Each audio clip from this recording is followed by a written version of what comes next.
Hola chicos, esta clase presenta el modelo biomecánico y poder abordar los conceptos principales y de aplicación de este modelo. Este modelo, ¿cierto?, nos ayuda para poder resolver problemáticas principalmente de origen musculoesquelético o donde veamos mermada, ¿cierto?, la amplitud de movimiento, la fuerza y la resistencia. Como aparece acá en esta imagen, ¿cierto?, a modo de introducción, existen tres condiciones básicas para que pueda desarrollarse el movimiento. Una de ellas es el potencial de movimiento, que tiene que ver con la conservación de las partes blandas, ¿cierto? Y también de todo el sistema musculoesquelético que nos va a poder permitir generar movimiento. Tiene que ver una conservación de todas estas partes para que pueda realizar la actividad.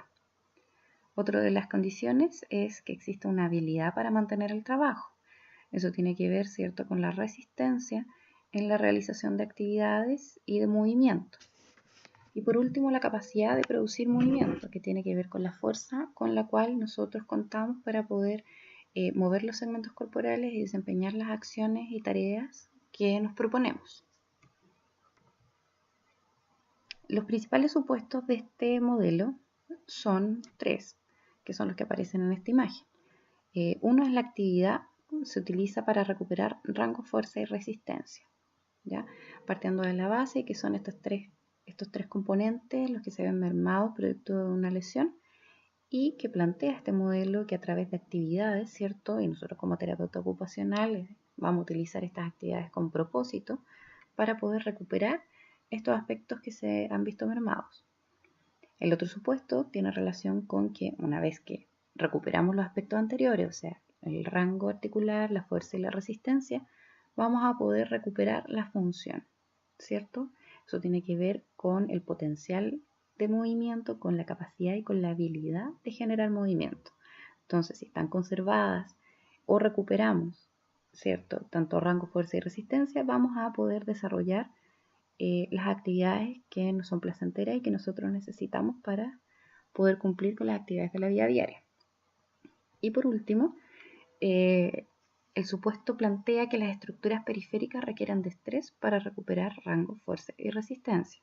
Eso quiere decir que a pesar de que exista una lesión, ¿cierto?, que podemos tener una pérdida de rango articular, es necesario que las estructuras periféricas, como por ejemplo toda la musculatura, se encuentre sometida a cierto estrés para poder recuperar estos componentes que fueron, ¿cierto?, perdidos.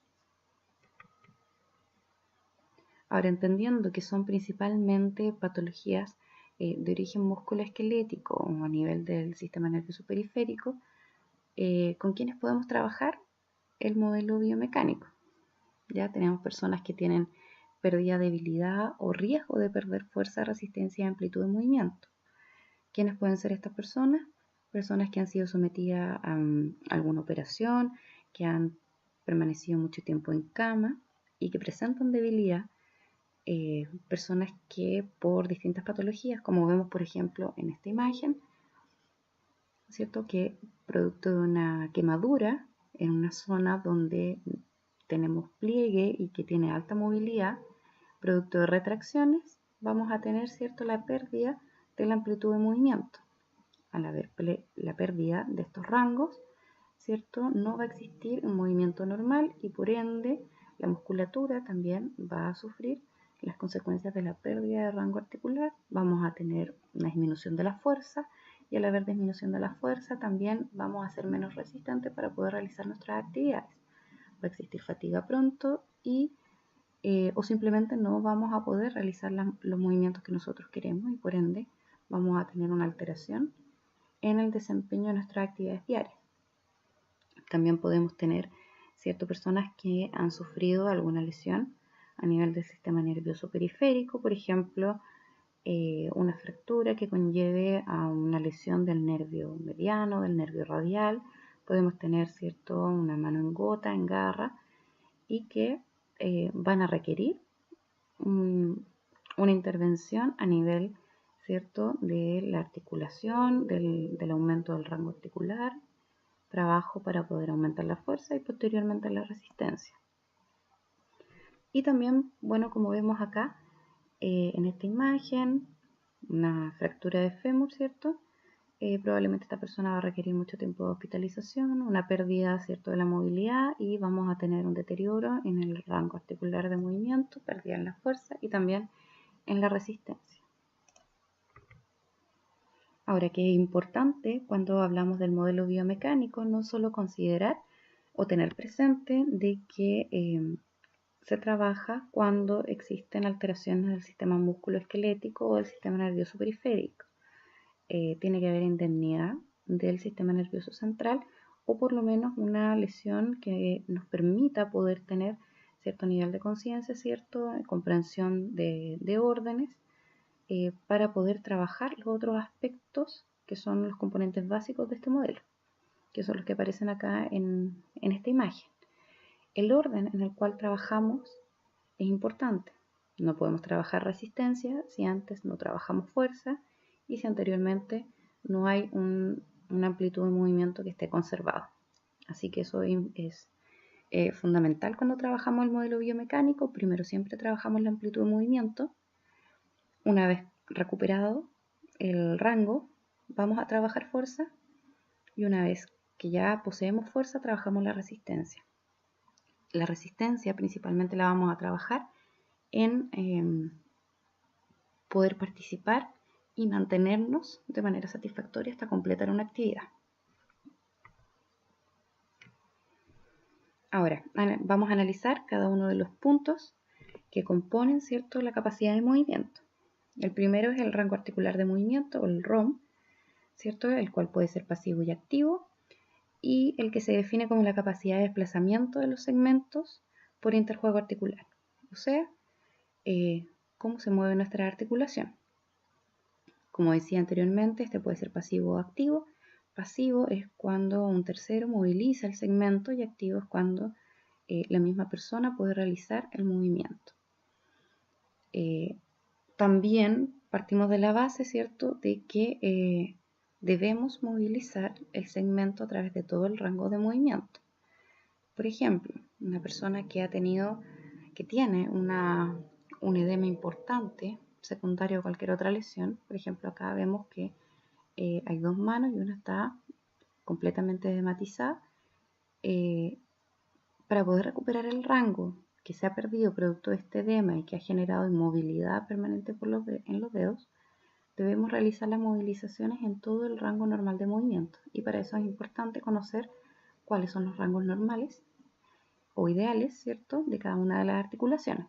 De esa forma vamos a generar el movimiento normal y vamos a llevar a la articulación a deslizarse por todo el rango que corresponde.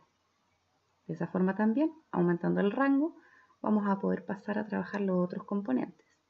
Por ejemplo, acá tenemos también una imagen de una persona quemada, ¿cierto?, y que generalmente cuando se encuentran hospitalizadas las mantienen en una posición que es bastante duradera, y se adquieren patrones posturales anormales, y que vamos a ver, ¿cierto?, que puede haber una limitación, por ejemplo en este caso, en la extensión. Por lo tanto, es fundamental no solamente trabajar la extensión, sino que también la flexión. Recuerden trabajar siempre en el rango articular de movimiento, en todo el rango normal de la articulación involucrada. Pasa lo mismo acá también cuando tenemos una persona que está inmovilizada. Por ejemplo, acá está con yeso, ¿cierto? Y esta persona, al par de semanas, ya vamos a tener una pérdida considerable, tanto de la amplitud de movimiento como de la fuerza y la resistencia. Por lo tanto, vamos a partir siempre primero por el rango articular de movimiento. El otro componente de la capacidad de movimiento es la fuerza, la cual se define como la capacidad de producir tensión, y se va a recuperar, ¿cierto?, cuando podamos reclutar más unidades motoras. ¿Cuál es el principio para poder trabajar la fuerza? Aumentar la fuerza hasta el punto de fatiga. Eso es importante. No existe el número de repeticiones. Acá es importante poder conocer cuál es el punto de fatiga de la persona para poder ir graduando la cantidad de resistencia que vamos a ofrecer. Inicialmente, cualquier trabajo de fuerza, tenemos que abolir la gravedad para poder desarrollar la fuerza en relación a solo el peso del segmento corporal con el que estamos trabajando.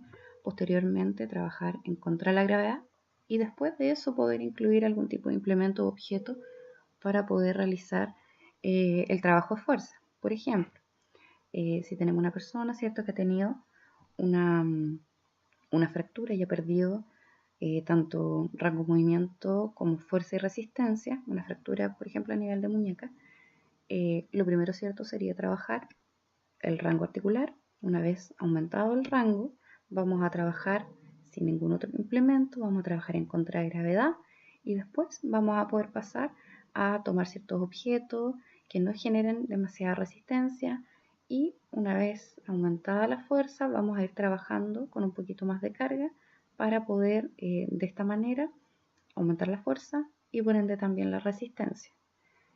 Ahí vamos a ir modificando también, ¿cierto?, el peso, la textura, la forma de los objetos o herramientas con los que vamos trabajando o incluso alterando el brazo de palanca, la duración de la contracción y todo esto siempre a través de todo el rango de movimiento.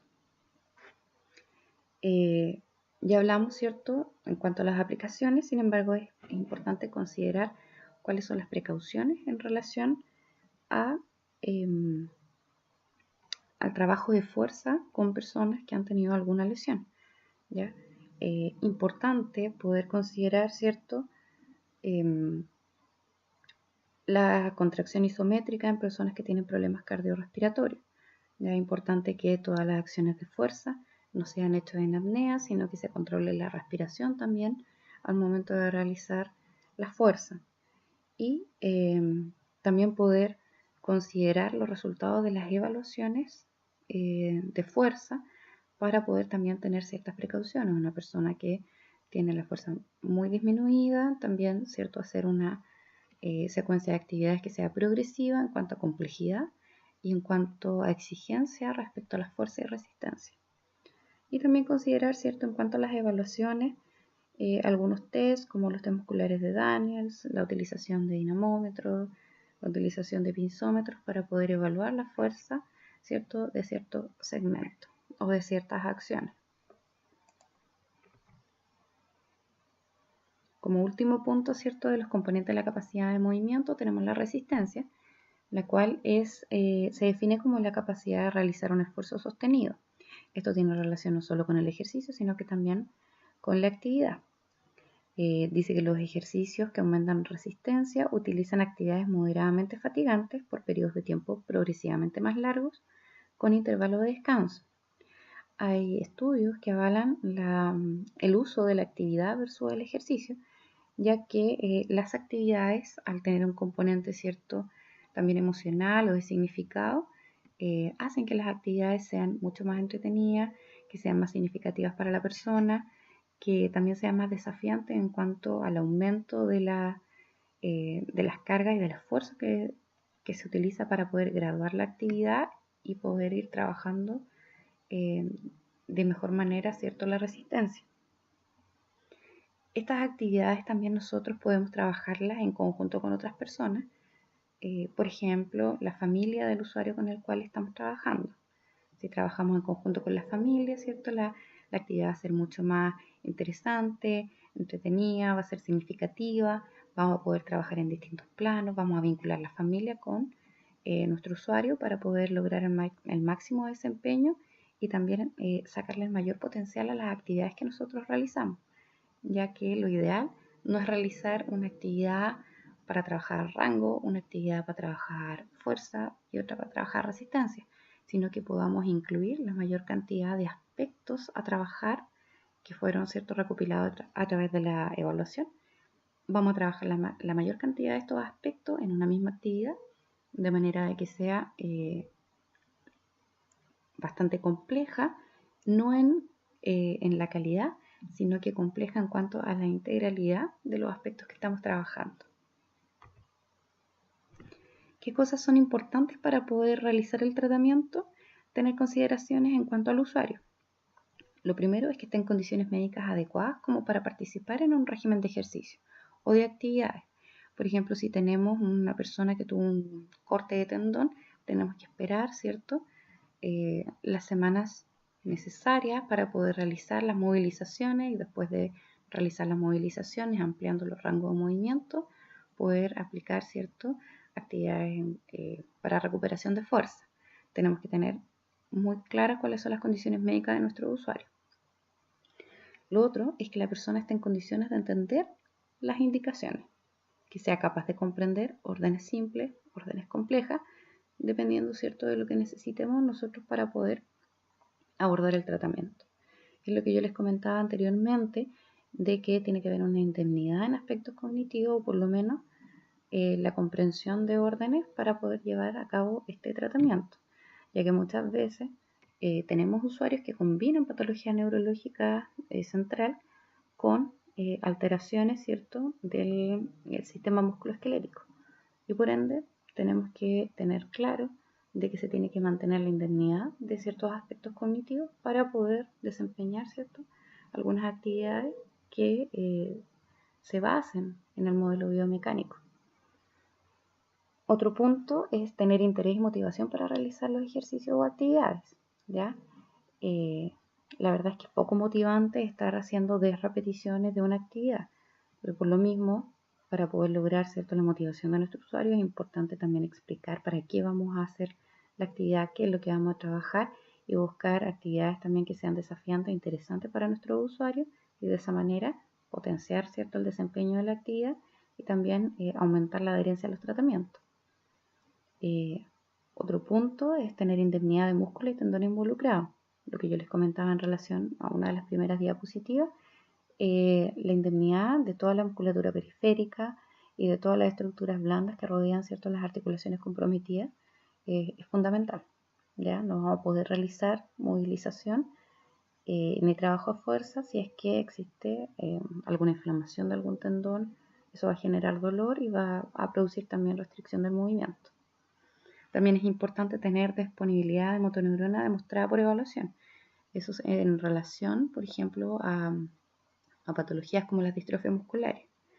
De otra forma no vamos a poder trabajar la fuerza ni la resistencia. Sin embargo, sí podemos trabajar el rango de movimiento, quizás a través de la movilización pasiva, para poder conservar la movilidad y de esa manera facilitar los cuidados en cuanto a las actividades de la vida diaria, principalmente básicas.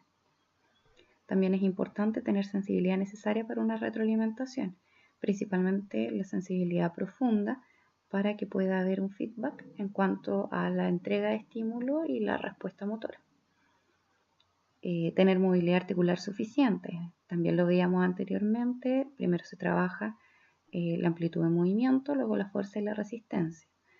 Si no, podemos generar lesiones y mucho más daño del que ya existe. Y está relativamente libre de dolor. Este punto es importante. La evaluación del dolor siempre se realiza y también se considera la evaluación que nos da el usuario. Ya si el usuario refiere que está con dolor, ese va a ser el punto en el cual hasta el cual vamos a poder trabajar. El dolor, ¿cierto? Si no respetamos ese punto, la persona no va a querer realizar la movilización, no va a querer realizar el ejercicio en casa, se va a negar a participar, porque el dolor es uno de los puntos que es más delicado en cuanto a la realización de actividades. Las personas dejan de hacer cosas producto del dolor, adoptan posturas que no son las adecuadas y que van a generar mayores problemas. Y por último, ¿qué aspectos tener a considerar? Principalmente el análisis de la actividad y la graduación de la actividad. Esto también se vio o lo van a ver en el video del modelo rehabilitador. El análisis de la actividad es fundamental para poder ir graduando y conocer cuáles van a ser los aspectos de la actividad que nosotros podemos modificar dependiendo de la situación en la que se encuentra nuestro usuario. En el caso de la graduación de la actividad es importante tener en cuenta cuáles son los aspectos que nosotros podemos graduar.